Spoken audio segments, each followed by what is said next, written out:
student. Simple because we have no money.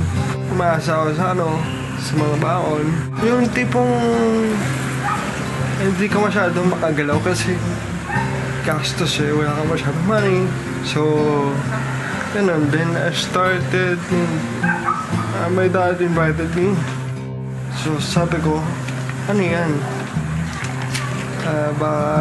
Yan na naman, pinapasok ko, baka wala naman pera dyan. Kaya nga tayong pera. Then, sabi niya, tingnan mo lang. So, umupo ako, tinignan ko siya. Then, sabi ko, okay to. Kasi, it's a necessity of all people. Load. Sino bang hindi ko magamit ng load? So, I started the business. Actually, medyo mahirap. Kasi first time ko Then, but ginawa ko siya.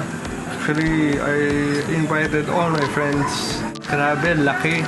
Umaasa ako sa libre. Mga friends ko ngayon, I can do whatever I want. I can buy whatever I want. I can go wherever I go. Hindi na ako naiiyak. Ayayin nila ako dun sa mga restaurant ng bibikatin. Kaya ko na pumasok kasi kaya ko na Yung natutulog ako.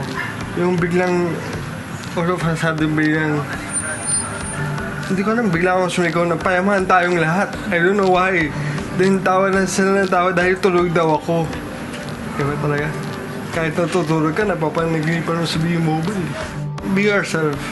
Kasi ako dati, hindi mo ako mapapagsalita. Lalo na sa mga mararaming tao. Hindi talaga ako nagsasalita. Pero, hindi mo matago. Kasi nararamdaman mo sa B-Mobile. So, ba't ka maiiyak, diba? So, sa mga ibang tao dyan, sa mga upcoming millionaires, sa mga tumitingin, be yourself.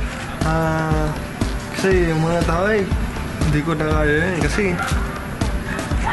medyo mataas sila. Pero, be yourself. Kasi ako talaga sobrang maiyahin talaga akong tao, hindi ako nagsasalita. Dito lang talaga ako nagsalita. Ewan ko paano. My name is Peter Guerrero and I'm a student before entering B-Mobile. But now I'm full-time B-Mobile.